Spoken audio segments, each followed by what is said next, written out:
Саламатсыздарбы? Кайрадан эфирде Маанилүү маек. Бүгүн бизде конокто экс баш прокурор Кыргыз Республикасынын волейбол федерациясынын президенти генерал Сатыбалдиев Элмурза Ракевич. Биз менен болуңуздар.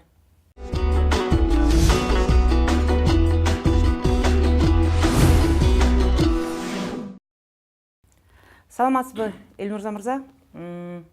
Студиябызга куш келиптирсиз. Биз ушул талкуубузду кайрадан эле уланталы, анткени сиздин дагы коомдо менин билишимче абдан чоң ордуңуз бар. Биз деген коомдук ишмерлерден жана ар кандай кесиптеги биздин жарандардан, инсандардан шайлоонун кандай өткөндүгү жөнүндө пикирлерин алып жаттык эле. Анткени бүгүн ал темадан коомчулук алыстай элек, коомчулуктун арасында ар кандай талкуу болуп жатат. Бирок калыс өткөзү, бирок калыс өткөн жок деп жатат. Ал боюнча сиздин оюңуз кандай? Рахмат Үмүт. Биринчиден бул студияңызга чакырып, ушундай маанилүү маегиңизди мен менен өткөрүп коем дегениңиз үчүн мен чоң ыраазычылык билдирем. Эмне мына шайлоо жөнүндө деп, бул биздин маанилүү маегибиздин дагы бир эң негизги суроосу болсо керек шайлоо боюнча. Шайлоо боюнча азыр сөздөр көп. Эч качан шайлоону өткөндөн кийин эки тарап болот, ыраазы тарап, нааразы тарап. Нааразы тарап өзүнүн билгенин айтат. Ыраазы тарап ыраазычылыгын айтат. Мен коомдук ишмер, жаран катары, шайлоочу катары айтат элем. Бул азыркы шайлоо мен мыйзамдуу өттү, мыйзамсыз өтпөдү, же болбосо туура өттү, туура эмес өтпөдү деп айта албайм. Мен шайлоонун жыйынтыгын көрүп турам. Шайлоонун жыйынтыгы менен азыркы президент Жээнбеков Сооронбай Шарипович 54% алган. Бизде жашоонун эң чоң принциби бар. Азчылык көпчүлүккө баш ийет деп. Ошонун негизинде бул шайлоонун жыйынтыгын тааныш керек. Шайлоонун жыйынтыгын сыйлаш керек. Эмне дегенде 54% деген шайлоочулар бул көпчүлүктү түзөт.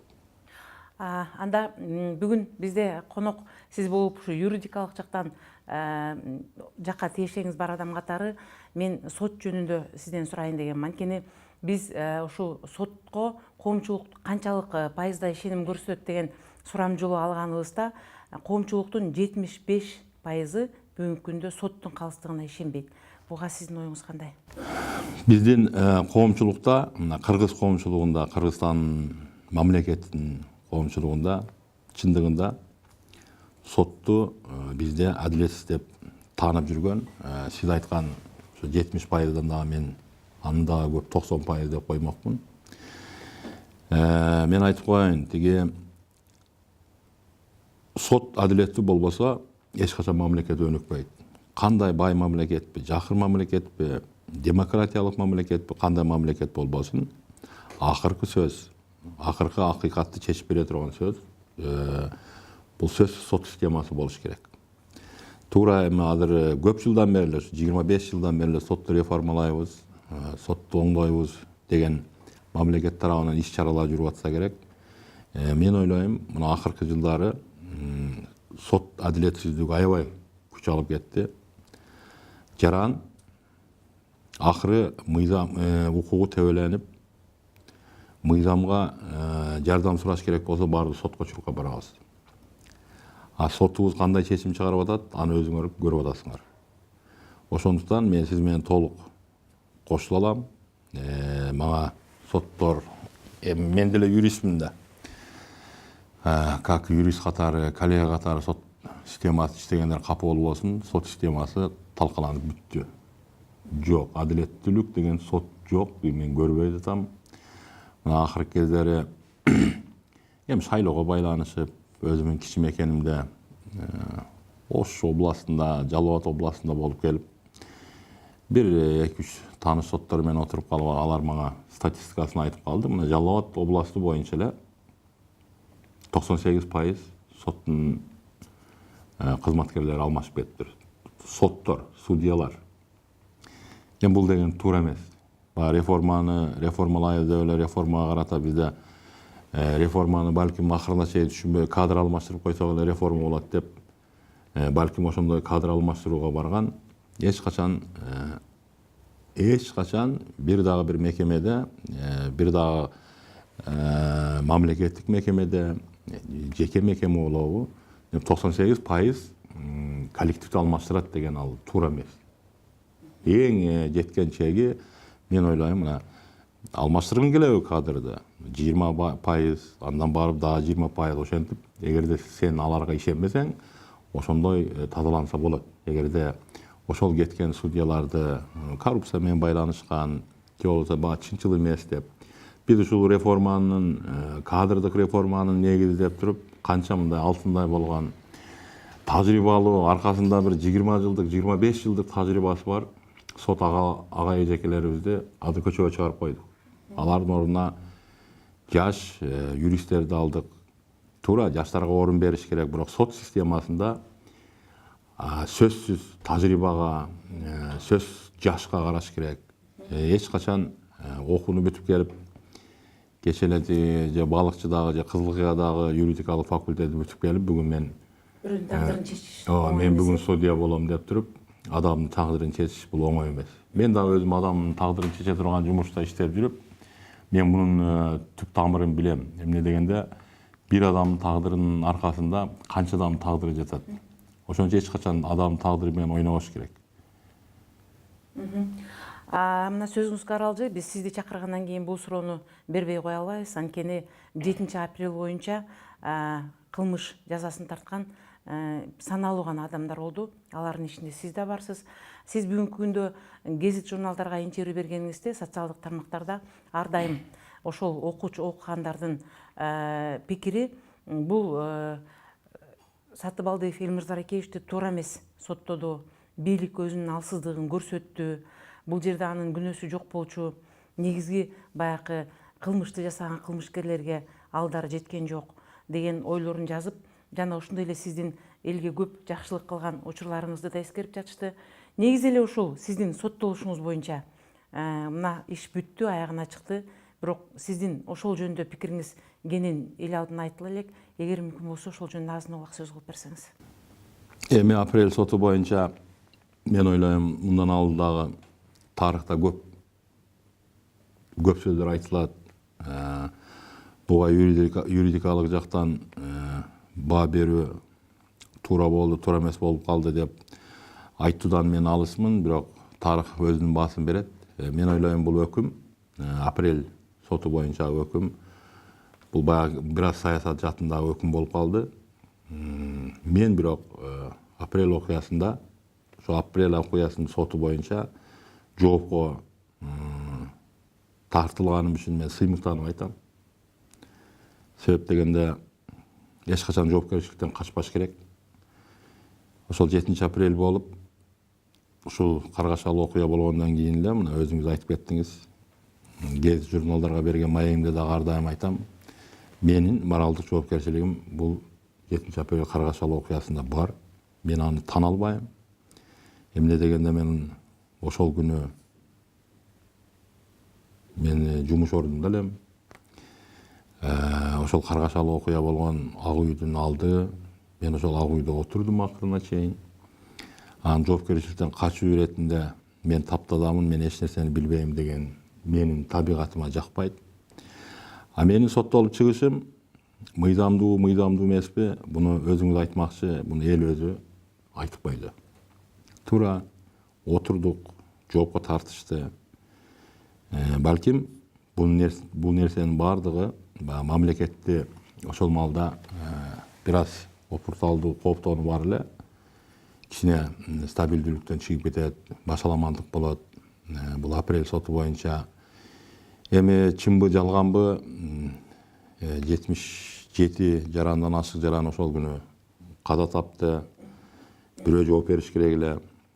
Ошондуктан мен ойлойм, мамлекет деле буну ушу мамлекетти ошол маалда стабилдештирүү керек болуп, ушул чоң кызматты иштеген бирөө жаранды жоопко тартыш керек болуп калса керек. Өзүңүздөр билгендей, мен эч жака чет элге чыгып кеткен жокмун. Өзүм барып айттым, мына тергегиле. Эгерде менин юридикалык жактан бир күнөөм болсо, жоопко тарткыла. Күнөөм болбосо, аны да көрөйлү. Ошентип мына 10 жыл берген жаза мөөнөтү быйыл 23 октябрда бүттү. Мен бүгүндөн баштап эгерде ошол Доо-Дастаны болгон мамлекеттинби же ошол жабырлануучулардын мамлекет аркылуу доосу барбы, мен ошол жазадан толук кандуу бүгүн кутулуп отуруп, мына сиздин алдыңызда отурам. Андан кийинки сурообуз ушу сиз жетектеген волейбол федерациясы. Ошол бир убакыттарда укугуңуз чектелип тургандыгына карабай, ошо балдарды карап, ошолордун кийими бүтүнбү, ушул мелдешке баратканда ден соолуктары кандай, үй бүлөсү камсыз болдубу деген сыяктуу бир ата сыяктуу камкордук көргөнүңүзгө өзүм күбө болдум эле. Бүгүн ошо волейбол федерациясы бир нече ийгиликтерге жетишип, биздин мамлекеттин гимнин ойнотуп туузун көтөргөн учурларынан дагы кабардарбыз. Ушул негизи эле волейбол федерациясы жөнүндө дагы азын-аулак айтып кетсеңиз. Туура, рахмат. Бул мен ойлойм, менин эң сыймыктана турган жагым, эң сыймыктана турган жумушум ушул волейбол федерациясына президент болуп келгенден кийин кылган жумушум болсо керек. Бүгүнкү күндө өзүңүздөр жалпы коомчулук көрүп турат, кыргыз волейболу эбегейсиз болуп көрбөгөндөй бир чоң жетишкендиктерге жетти. Кыргыздын тарыхында, баягы совет доорундагы тарыхта, акыркы мына эгемен алгандан баштап спорттун тарыхында кыргыз волейболу момундай жетишкендикке жетишкен эмес. Мына сыймыктанып айтып кое турган нерсе, мына бүгүнкү күндө биздин бир эркек оюнчубуз, биздин курама команданын, кыргыз курама командасынын капитаны Таиландда чоң контракт менен ойноп жүрөт. Эки кызыбыз Мальдиваларында ойноп жүрөт. Бир кызыбыз Германияда ойноп жүрөт. Бул деген өзүңүз айтмакчы, мына кыргыздарды ушул спорт аркылуу дүйнө жүзү таанып атат. Бирак эле айттым го, Германия менен Таиланд ойлоп көргүлө, Мальдива аралдарын ойлоп көргүлө. Анан кийин бул федерациянын жумушуна өзүм деп эле көкүрөк кага бербей, аябай мындай чоң салым кошкон инсандар бар. Анын ичинде бизде клубтар ачылган, ошол клубтун президенттери бар. Ошолор өздөрү дөмөрчүлөйт. Мына алардын бири, мына кечээ эле мага бир журналисттер суроо берип, Райым Матраимов жөнүндө эмне дейсиз деди. Мына алардын бири Эрем деген волейбол клубунун жетекчиси ошол Райым Матраимов эле. Эл эмес, азыр дагы бар. Ошол жигиттин жардамы менен ушундай чоң волейболдук клуб ачылып, эл аралык деңгээлге чейин көтөрүлүп, ал жака барып, баягы жеңүүчү орундарды алып жүрүшөт. Ошондуктан мен учурдан пайдаланып дагы айтып коеюн. Момундай бизде 16 клубтун президенттери бар. Алар өздөрүнүн баласын карагандай, өздөрүнүн капчыгынан, өздөрүнүн чөнтөгүнөн төлөп бул клубтарды кармайт. Волейбол бул баягы жалпы командалык оюн катары болуп, аябай көп каражатты талап кылат. Мамлекетибизди билесиз, анчалык деле бай эмес, жакыр деп айта албайм, бирок баягы приоритет койгон спортчуларына, баягы жалгыздык спортчулар бар. Единоборье дейт. Аларга көбүрөөк салым кошуп, эми ал деле туура. Мисалы үчүн бир баланы тарбиялап чыккан оңойраак да. Бизде командалык оюн болгондо бир эле командада 15 адам болот. 12 оюнчу болсо, анын жанында тренери болуш керек. Ошондуктан бул оор жумуш, биз аябай жакшы жумуш кылдык бул жаатта дейбиз. Кечээ жакында эле мына 3-чү жолу шайландым кыргыз волейболуна президент болуп. Анын учурдан пайдаланып, мына бүгүнкү күнгө чейин мамлекетибиз көңүл бурбайт волейболго деп келип жүрүп, мына азыркы шайланган президент Жээнбеков Сооронбай башбакан болуп турган маалда биздин волейбол федерациясына алкыш жарыялап, волейболчулардын, мына кыздардын командасын жана эркектердин командасын өзүнө чакырып, кабыл алып, колунан келген сыйын берип, мамлекеттин атынан аябай ыраазычылык билдиришкен. Биздин волейбол федерациясына ошондо 100 000 сом премьердин эсебинен 100 000 сом бөлдүрүп беришкен. Ошон үчүн ыраазычылык. Бул балдарга демилге болот, Бул балдарга өтө демилге болот. Андан кийин азыркы күндө биздин эркектер курама командасы Кыргызстандын. Борбордук Азияда борбордук зона деген бар. Ошонун азыркы чемпиону. Кыздарыбыз болсо мына ислам оюндарынын коло медалынын ээси болуп келишти. Ошондон сыймыктанып айта турган нерселер көп. Спортко көңүл буруш керек. Спорт менен машыгыш керек. Спорт менен чыгармачылык өзүңүз билесиз. Кыргызстан желегин, мамлекеттин желегин көтөрүп даңадылай турган ушул эле мекемелер. Андан кийинки сурообуз кайра эле мыйзамдуулук талаасына кайтсак, сиздин кесиңиз юрист болгондон кийин мына биз негизи айтылат, мыйзамга баш ийбеген мамлекет фундаменти жок салынган үй менен барабар деп. Биз негизги мамлекеттин бул кармана турган нерсеси бул мыйзамы, анан ошол мыйзамга баш үй болуп эсептелет.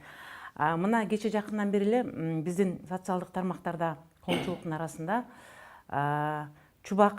Жалилов Чубак Тажибаевдин экинчи жолу төшөк жаңырткандыгы тууралуу ал жоопко тартылыш керек деген талаптарды коюшуп, абдан талаш тартыш болуп жатат. Ошон үчүн сиз коомчулукка түшүндүрүп койсоңуз, мыйзам боюнча кандай? Ал киши камалыш керекпи? Же экинчи аялды ушу нике кыйдырып мусулманча ал өзүнө алгандыгы үчүн ал бизде жазылган мыйзам боюнча жооп бербейби?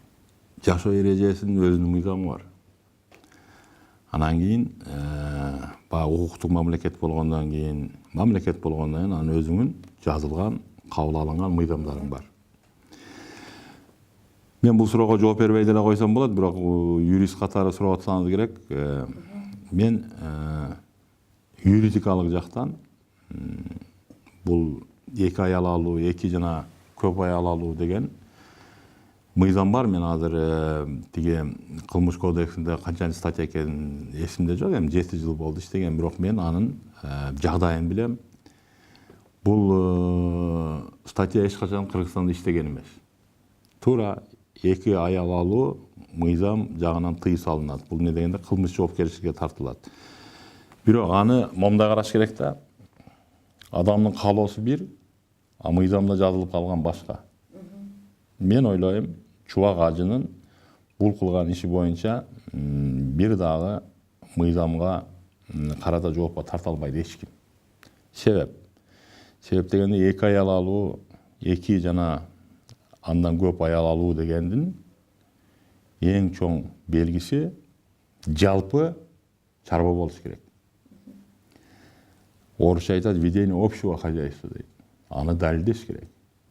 Эки аял алып туруп, анан жалпы чогуу чарба кылат деген мен инсанды көрө элекмин. Чубак ажы биздин урматтуу алымдарыбыздын бири, же болбосо урматтуу алымдардын эң туу чокусунда турган инсан катары. Бул өзүнүн жеке иши. Эмне болду мен билбейт экенмин. Мен акыркы күндөрү мен дагы ушу социалдык тармактардан окуп калдым.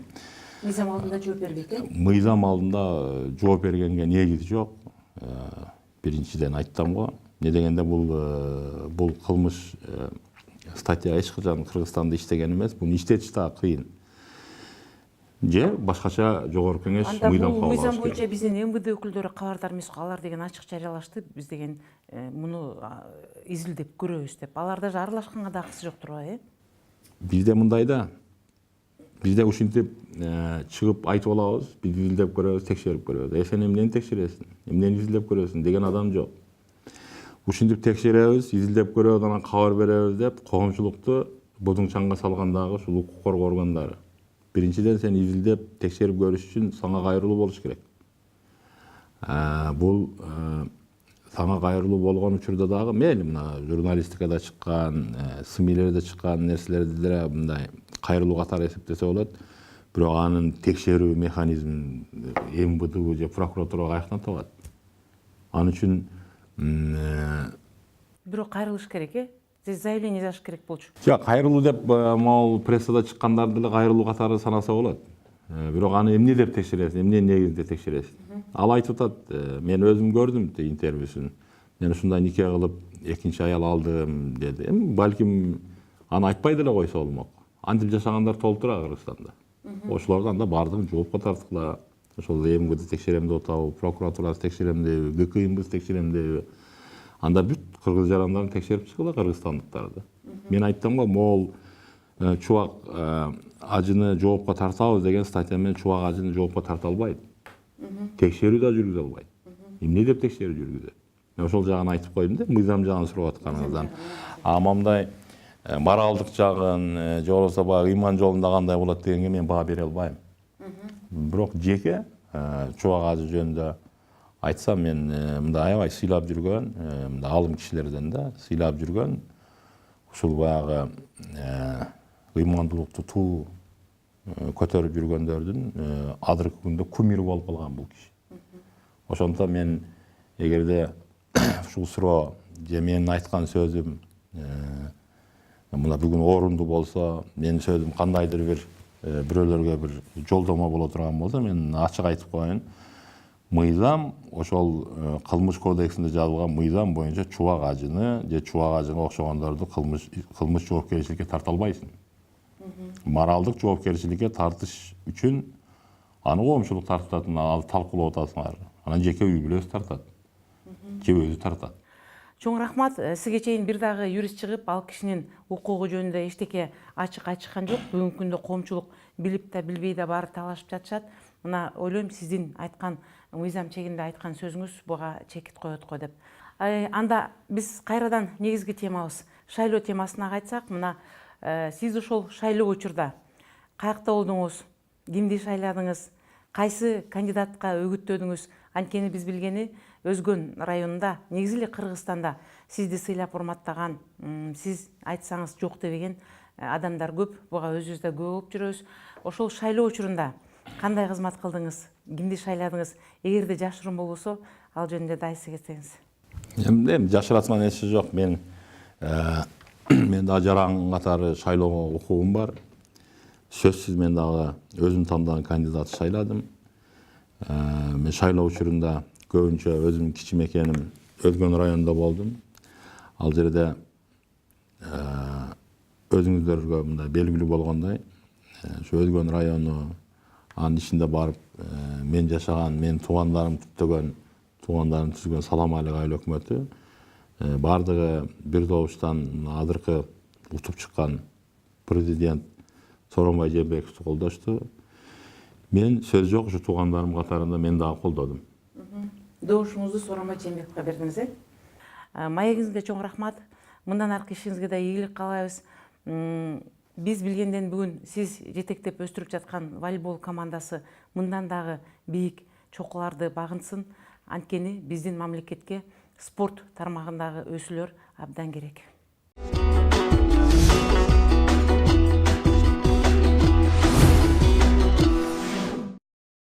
Ушуну менен маанилүү маегибиз соңуна чыкты. Сиздерге Кыргыз Республикасынын волейбол федерациясынын президенти Сатыбалдыев Элмуртар Арекеевич келип маек куруп берди. Сиздер менен Үмүт Мукамбетова болду. Кайрадан кездешкенче саламатта болуңуздар.